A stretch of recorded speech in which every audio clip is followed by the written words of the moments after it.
पर लगातार बर्फबारी हो रही है, जिसका असर जो है अब उत्तर भारत में देखने को मिल रहा है। दिल्ली एनसीआर में ठंडी हवाएं चल रही हैं, तो देश भर में अब ठंड का सितम देखा जा रहा है। हरियाणा के कई जिलों में धुंध की चादर छाई हुई है। 21 और 22 जनवरी को बारिश का अनुमान लगाया जा रहा है। घने कोहरे ने ट्रेनों की रफ्तार पर ब्रेक लगा दी है। नई दिल्ली रेलवे स्टेशन पर देरी से ट्रेनें चल रही हैं। देरी के कारण रेल यात्रियों को परेशानियों का सामना करना पड़ रहा है। साथ ही बता दें कि आईजीआई एयरपोर्ट पर कुछ फ्लाइट्स भी लेट चल रही हैं तो कुछ फ्लाइट्स भी लेट हुई हैं। इसके अलावा जो ट्रेनें हैं वो भी देरी से चल रही हैं और आम जनजीवन पर भी इसका असर साफ तौर पर देखा जा सकता है, क्योंकि लगातार बर्फबारी के बाद से पहाड़ी इलाकों में, मैदानी इलाकों में शीतलहर का असर देखने को मिलता है। अब जिसका असर उत्तर भारत में साफ तौर पर देखा जा रहा है, क्योंकि फ्लाइट्स पर भी अब धुंध का असर देखने को मिल रहा है। इसके अलावा ट्रेनें भी काफी देरी से चल रही हैं और सड़कों पर जो लोग चलते हैं अपने वाहनों को लेकर, उनको भी भारी समस्याओं का सामना करना पड़ रहा है। दिल्ली, यूपी, जम्मू कश्मीर और हिमाचल की तस्वीरें आपके साथ साझा कर रही हैं। देखिए, दिल्ली में ट्रेनें अब काफी देरी से चल रही हैं क्योंकि फॉग बहुत ज्यादा हो गया है। और ये प्रयागराज यूपी की तस्वीरें आप देखिए। महाकुंभ इस वक्त लोग आस्था की डुबकी लगाते हुए महाकुंभ में नजर आते हैं। अब ऐसे में आप देखिए कि वहां पर भी धुंध का असर साफ तौर पर देखा जा रहा है। डोडा, जम्मू कश्मीर की आपको तस्वीर दिखा रहे हैं। लगातार बर्फबारी जारी है। कल का भी जिक्र करेंगे तो जम्मू कश्मीर, हिमाचल में लगातार बर्फबारी के बाद सड़कों को बंद किया गया, कुछ सड़कों को डायवर्ट किया गया। अब यहां पर आप देखिए लाहौल स्पीति में, हिमाचल की तस्वीर आप देखिए। बर्फबारी के बाद चारों तरफ आपको बर्फ गिरी हुई नजर आ रही है। तो देखिए, अलग अलग कुछ तस्वीरें आपको हमने दिखाई। अंदाजा आप लगा सकते हैं कि पहाड़ी क्षेत्र में बर्फबारी के बाद उत्तर भारत में क्या कुछ असर देखने को मिल रहा है। तो लोग देखिए ट्रेनों के लिए भी वेट करते हुए नजर आए। इसके अलावा क्योंकि ट्रेनें काफी देरी से चल रही हैं, जिन लोगों को अपने गंतव्य स्थान तक नहीं वो पहुंच पा रहे हैं, उनको भी इंतजार करना पड़ता है। ऐसे में ये तस्वीर आप देखिए जहां पर चारों तरफ आपको सड़कों पर बर्फ नजर आएगी। ये पहाड़ी क्षेत्रों में बर्फ गिरने के बाद कुछ इस तरीके की तस्वीरें सामने आई हैं।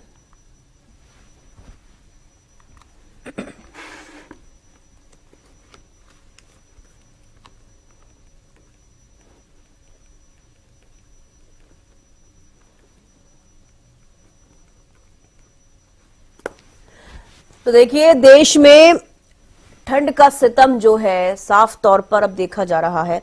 और ये भी आपको बता दें कि 21 और 22 जनवरी को फिर से बारिश का अनुमान भी देखा गया है। बारिश एक बार फिर से हो सकती है। हालांकि बारिश के बाद से लगातार मौसम में बदलाव जो है होता हुआ नजर आ रहा है और तापमान में गिरावट दर्ज की जा रही है, जिसकी वजह से धुंध की चपेट में पूरा उत्तर भारत अब साफ तौर पर तस्वीरों के माध्यम से भी आपको दिखाते हैं कि देखा जा रहा है। क्योंकि अब लगातार जिस तरीके से बारिश होगी, उसके अलावा और भी ज्यादा फिर सर्दी बढ़ती हुई नजर आएगी। तो ऐसे में ज्यादा जानकारी लेंगे अनिल मोहनिया हमारे साथ नूह से जुड़ गए हैं, कृष्णचंद्र कालावाली से, और दिनेश सरावत पलवल से हमारे साथ लाइव जुड़ चुके हैं। सबसे पहले देखिए दिनेश, आपका रुख करना चाहूंगी।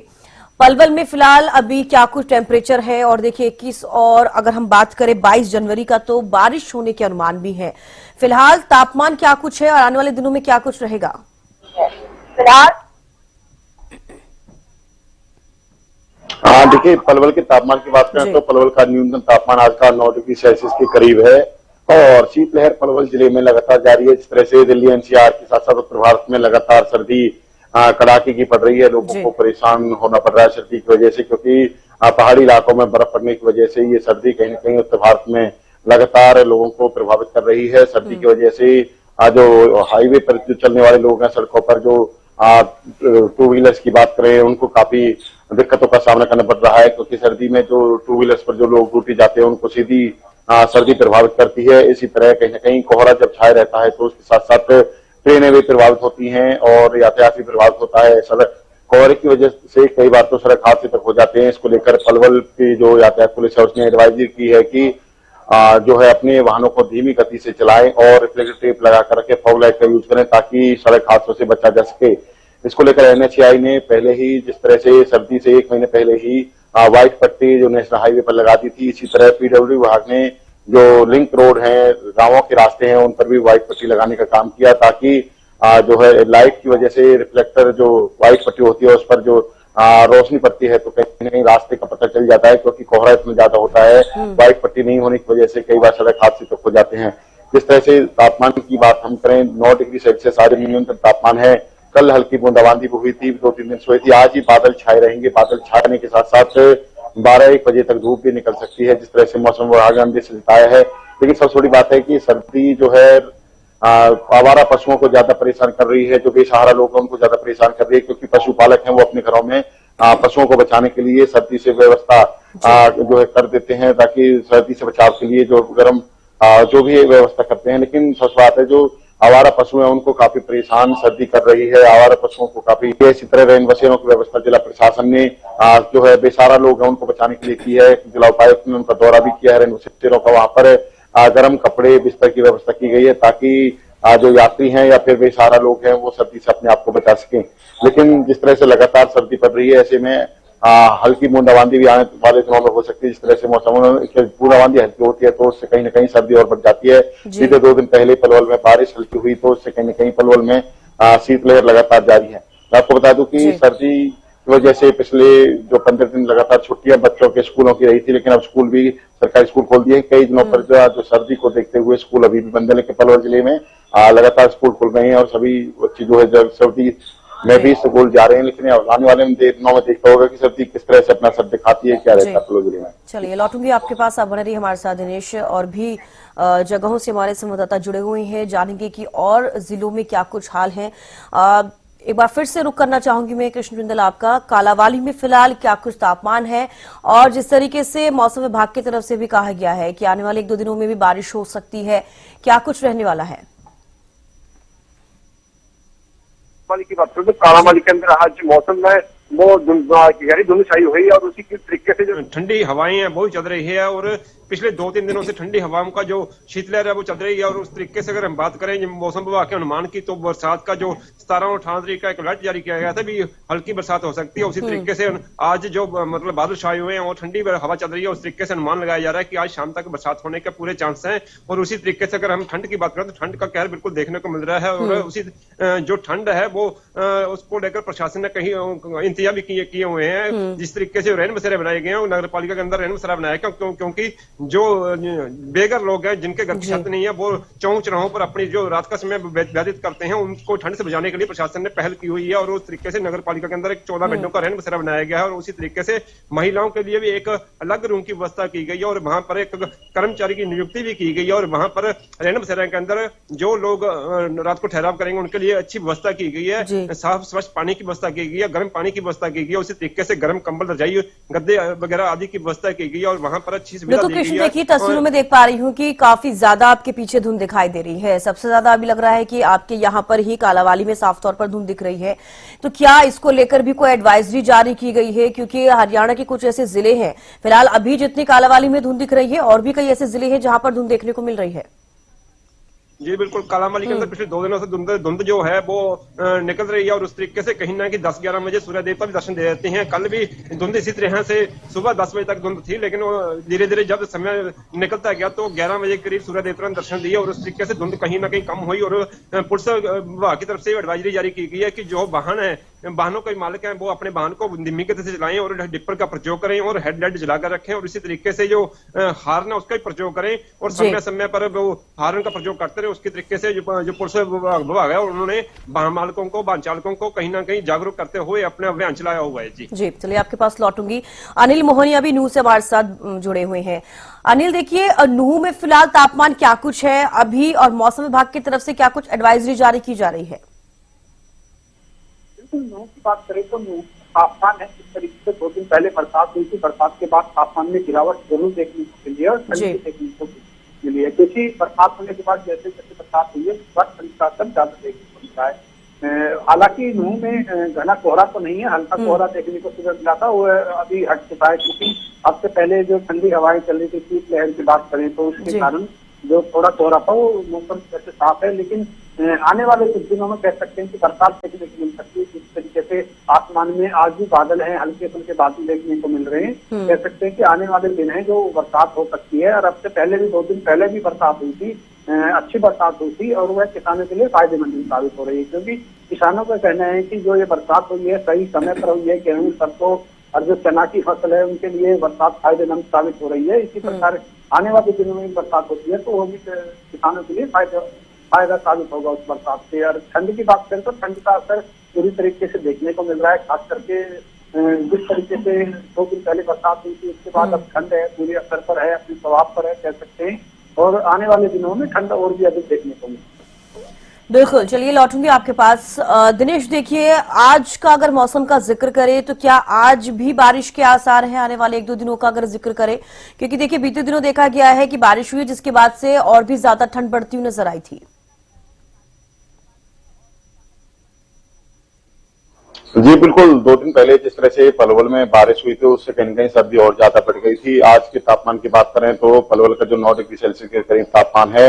बादल आज पूरे दिन छाए रहेंगे, धूप भी निकल सकती है क्योंकि बीते दिनों दिन भी धूप जरूर निकली थी, लेकिन कहीं न कहीं हल्की बूंदाबांदी होने की भी आशंका है। अगर बूंदाबांदी हल्की होती है तो कहीं न कहीं सर्दी और ज्यादा बढ़ने की संभावना है, क्योंकि जिस तरह से 2 दिन पहले कहीं न कहीं बारिश हुई तो उससे ज्यादा सर्दी बढ़ी थी। हालांकि 2 दिन पहले दोपहर की बात करें तो धूप जरूर खिली थी, धूप खिलने की वजह से लोगों को सर्दी से राहत मिली थी। आज 11-12 बजे के बीच में अगर धूप खिलती है तो कहीं न कहीं लोगों को सर्दी से राहत मिलेगी। लेकिन जिस तरह से मौसम विभाग ने अंदेशा जताया है कि 11-12 बजे से लगातार जो बादल छाए रहेंगे तो ऐसे में कहीं न कहीं हल्की बूंदाबांदी भी हो सकती है, जिससे कहीं न कहीं सर्दी को और बढ़ावा मिलेगा। सर्दी की वजह से सबसे ज्यादा दिक्कत तो जो बेसहारा लोग हैं उनको ज्यादा होती है, क्योंकि जो सड़कों के किनारे फुटपाथ पर सोते हैं ऐसे लोगों के लिए जिला प्रशासन ने रेल बसेरों की व्यवस्था की है। लेकिन वहां पर जो है रात्रि में जो है यात्री भी आते हैं उनको भी काफी दिक्कत होती है, उनके लिए रेल बसेरे बनाए हैं, लेकिन कई बार उससे शराबी तक भी रेल बसेरों में घुस जाते हैं, जिसकी वजह से यात्री जो होते हैं वहां पर ठहराव करते हैं उनको काफी परेशानियां होती है। ऐसे में जिला प्रशासन तमाम कोशिशें कर रहा है, लेकिन सबसे बड़ी बात है कि जो आवारा पशु हैं उनको भी दिक्कतों का सामना करना पड़ता है, क्योंकि जो पशुपालक हैं अपने घरों में पशुओं को सर्दी से बचाने की व्यवस्था कर देते हैं, लेकिन खुले आसमान के नीचे रहने को मजबूर हैं जिस तरह से आवारा पशु, तो उनके लिए भी जिला प्रशासन को ध्यान रखने की जरूरत है। उनको या तो गौशालाओं में व्यवस्था की जाए या फिर दूसरी जगह उनकी व्यवस्था करने की जरूरत है। सबसे बड़ी बात है कि स्वास्थ्य विभाग ने भी लोगों से अपील की है कि अपने आप को सर्दी से बचाने के लिए वो गर्म कपड़े पहने और गर्म पेय पदार्थ का यूज करें, हो सके तो। निश्चित सबसे बड़ा सवाल ये भी बना हुआ है कि धुंध के चलते लगातार जो है सड़क हादसे हो रहे हैं और ऐसे में कोई लगाम सड़क हादसों पर लगती हुई नजर नहीं आ रही है, क्योंकि जमीनी स्तर पर जिस तरीके के कार्य कराए गए हैं, खासतौर पर मैं पलवल का जिक्र करूंगी क्योंकि वहां पर भी देखिए शहर टच में है, क्योंकि अगर हम बात करें दिल्ली एनसीआर की वो भी टच में है। अब ऐसे में वहां पर जमीनी स्तर पर कितने कार्य होते हुए नजर आ रहे हैं, क्योंकि लगातार आमतौर पर देखा जा रहा है कि धुंध की चपेट में आने के बाद सड़कों पर जो भी वाहन चलते हैं कहीं किसी की तेज रफ्तार की वजह से सड़क हादसा हो रहा है तो कहीं धुंध के चलते भी हो रहा है। देखिए, जब जब कोहरा छाया रहता है विजिबिलिटी काफी कम हो जाती है, ऐसे में सड़क हादसों की संख्या बढ़ने लगती है, क्योंकि सड़क हादसे इस वजह से ज्यादा होते हैं। जब कोहरा होता है तो बिल्कुल हाईवे आगे दिखाई नहीं देता है, दूसरा वाहन दिखाई नहीं देता है।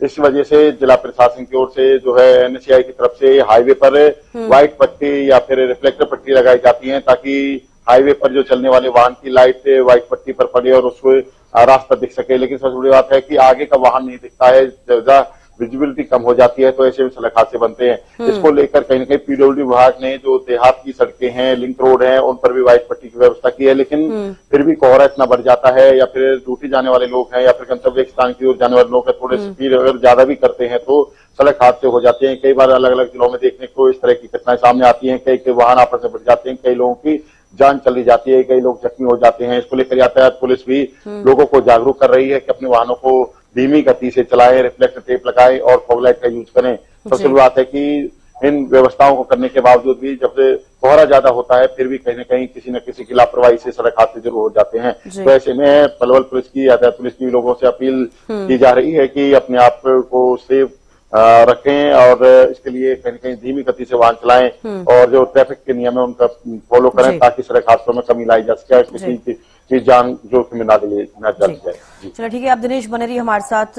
कृष्ण, देखिए कालावाली में अगर किसानों का जिक्र करें, अगर बीते दिनों जिस तरीके से बारिश हुई, आने वाले 21 जनवरी और 22 जनवरी के लिए भी कहा जा रहा है कि बारिश हो सकती है, और आज का मौसम कैसा है ये भी एक बड़ा सवाल, क्योंकि लगातार मौसम विभाग की तरफ से कहा जा रहा है कि बारिश होगी। ऐसे में किसानों के लिए ये जो बारिश है ये कितनी फायदेमंद है, क्योंकि आम जनजीवन तो इस बारिश के बाद परेशान होता हुआ नजर आता है। जी बिल्कुल। अगर हम कालांवाली की बात करें तो जो कालांवाली का एरिया वो पंजाब से सटा हुआ है और जहां पर जो फसल है वो गेहूं की और सरसों की ज्यादा पाई जाती है, क्योंकि जो सरसों और गेहूं की फसल का सीजन ही है अभी, जो आने वाला समय होगा उसकी जो बिजाई चल रही है, बिजाई हो चुकी है। उस तरीके से जो बरसात है, हल्की बरसात है, किसानों के लिए फायदेमंद है। जो पिछले दिनों में बरसात हुई थी वो भी किसानों के लिए फायदेमंद थी। किसानों को उम्मीद है कि उस बरसात से उनकी पैदावार अच्छी होगी, उनकी आमदनी अच्छी होगी और किसानों के चेहरे खिले हुए थे। उसी तरीके से अगर दोबारा फिर से बरसात होती है उनका भी फायदा किसानों को जरूर होगा और किसान कहीं ना कहीं खुश नजर आ रहे हैं कि जो तेज हवाएं हैं वो कहीं ना कहीं नुकसान जरूर करती हैं, जो ओलावृष्टि है वो नुकसान करती है, लेकिन कालांवाली एरिया में ऐसा कुछ भी देखने को नहीं मिला। जो बरसात हुई है और जब बरसात हल्की बरसात होगी तो उससे किसानों की फसल में इजाफा होना जरूरी है और इजाफा होगा। किसानों के चेहरे कहीं ना कहीं खुश नजर आ रहे हैं और किसान इस बरसात से उनको फायदा होना लाजमी है। चलिए ठीक है, आपके पास लौटूंगी। हमारे साथ अनिल मोहनिया भी नूर से जुड़े हुए हैं। अनिल, देखिए मौसम विभाग की तरफ से अब क्या कुछ एडवाइजरी जारी की जा रही है, क्योंकि जिस तरीके से अब सर्दी बढ़ती हुई नजर आ रही है, लोगों को खुद भी अपना ख्याल रखने की जरूरत है, क्योंकि आने वाले दिनों में अगर और भी ज्यादा बारिश होती है तो टेम्परेचर में और भी गिरावट देखी जा सकती है। बिल्कुल, इसमें कोई दो राय नहीं है। जिस तरीके से अब से पहले बरसात हुई है तो बरसात के बाद जिस तरीके से मौसम में गिरावट देखने को मिली, आने वाले समय है उसमें भी बरसात के जिस तरीके से मौसम विभाग का कहना है कि 22 तारीख को बरसात है तो उसमें भी गिरावट देखने को मिलेगी, क्योंकि जिस तरीके से बरसात हो रही है, बरसात के कारण बरसात से सबसे ज्यादा फायदा जो किसानों को हो रहा है, क्योंकि किसानों को लाखों रुपए का डीजल और बिजली की कह सकते हैं कि बचत होती है और उनको इसी तरीके से जो हल्की बरसात हो रही है इससे बहुत फायदा है, क्योंकि जो हल्का पानी है वो फसलों को चाहिए और बरसात का रहा है। और उसी के बाद जब बरसात होती है तो ठंडी हवाएं चलती है, ठंडी हवाओं के कारण शीतलहर बनती है, शीतलहर से ठंड का प्रकोप भी बढ़ता जाता है। तो जिस तरीके से 2 दिन पहले बरसात हुई तो आज भी ठंड का असर देखने को अधिक मिल रहा है। चलिए, बेहद शुक्रिया आप सभी का हमारे साथ जुड़ने के लिए और तमाम जानकारी देने के लिए। तो देखिए, उत्तर भारत में साफ तौर पर अब सर्दी और भी ज्यादा बढ़ती हुई नजर आएगी, क्योंकि आने वाले 1 से 2 दिनों में भी बारिश हो सकती है और इसके अलावा 21 और 22 जनवरी का अगर जिक्र किया जाए तो बारिश का अनुमान है। ये कुछ तस्वीरें आपको हम फिर से टीवी स्क्रीन पर दिखा रहे हैं। जम्मू कश्मीर के डोडा की तस्वीर और यूपी के प्रयागराज, एमपी के ग्वालियर, हरियाणा के भिवानी की आप तस्वीरें देखिए और अलग अलग तस्वीरों से आप साफ तौर पर देख पा रहे होंगे कि कहीं पर धुंध का असर बहुत ज्यादा है। जम्मू कश्मीर में चारों तरफ आपको बर्फ नजर आ रही है और जिस तरीके से जिक्र किया जाता है पाला पड़ने का, जैसे कि फसलें खराब होने का डर किसानों को होता है, तो कहीं ना कहीं कई समस्याएं भी सर्दी बढ़ने के बाद से नजर आ रही हैं। शुक्रवार को पूरे दिन वातावरण में धुंध की परत छाई रही थी। पूरी तरह से लोग परेशान थे। देर शाम तक इसी तरह का आलम था। रात करीबन 11-12 बजे तक लगातार धुंध देखी गई थी। हालांकि अल सुबह 5 बजे की अगर बात की जाए धुंध जरूर कम हुई थी। अपेक्षाकृत धुंध वो कम देखी गई थी, लेकिन अब मिनट दर मिनट धुंध लगातार बढ़ती जा रही है और इस वजह से विजिबिलिटी वो भी कम होती जा रही है। दृश्यता कम होने की वजह से वाहन चालकों को बेहद परेशानियों से मुखातिब होना पड़ रहा है। इससे इतर अगर बात करें, चाहे फ्लाइट्स की बात करें, फ्लाइट्स निर्धारित समय से घंटों विलंब से चल रही हैं। ट्रेन्स की बात करें, यानी रेल यातायात भी पूरी तरह से चरमराया हुआ है। निर्धारित समय से कई घंटों देरी से तमाम गाड़ियां, चाहे वो एक्सप्रेस गाड़ियों की बात करें या फिर पैसेंजर ट्रेन्स की बात करें, वो विलंब से चल रही हैं। पब्लिक ट्रांसपोर्ट पर सीधा असर देखा जा रहा है।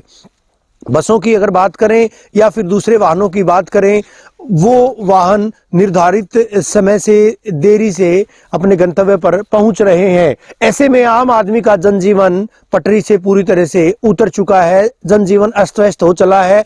जिस तरह से लगातार तापमान में गिरावट दर्ज की जा रही है उसकी वजह कोई और नहीं है, बल्कि पहाड़ों पर लगातार जिस तरह से बर्फबारी हो रही है उसकी वजह से तमाम जो चीजें हैं वो अस्त व्यस्त सी हो चली हैं।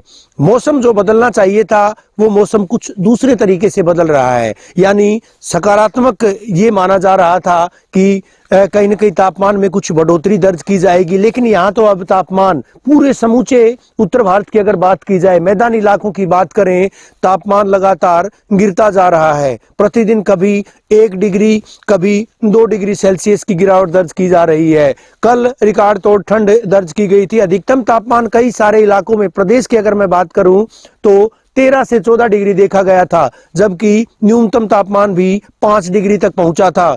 ऐसे में ठंड का अंदाजा लगाना मुश्किल नहीं है। आने वाले दिनों में ठंड इसी तरह से बरकरार रहेगी, इस तरह का अंदेशा भी है। और आईएमडी के द्वारा जिस तरह का अलर्ट जारी किया गया है कि एक और पश्चिमी विक्षोभ सक्रिय होगा, उसकी वजह से तापमान में और गिरावट दर्ज की जाएगी। हल्की बूंदाबांदी या तेज बारिश की संभावना भी जताई गई है आज से, और यूं कहिएगा कि तापमान और भी गिरेगा। शीतलहर का प्रकोप इसी तरह से इसी मानिंद जारी रहने वाला है।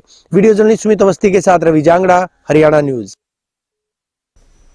तो देखिए, पहाड़ों पर बर्फबारी से दिल्ली एनसीआर में भी अब और ज्यादा सर्दी पड़ती हुई नजर आ रही है। देश भर में ठंड का सितम जो है लगातार जारी है, जिसकी वजह से अब लोगों को परेशानियों का सामना करना पड़ रहा है।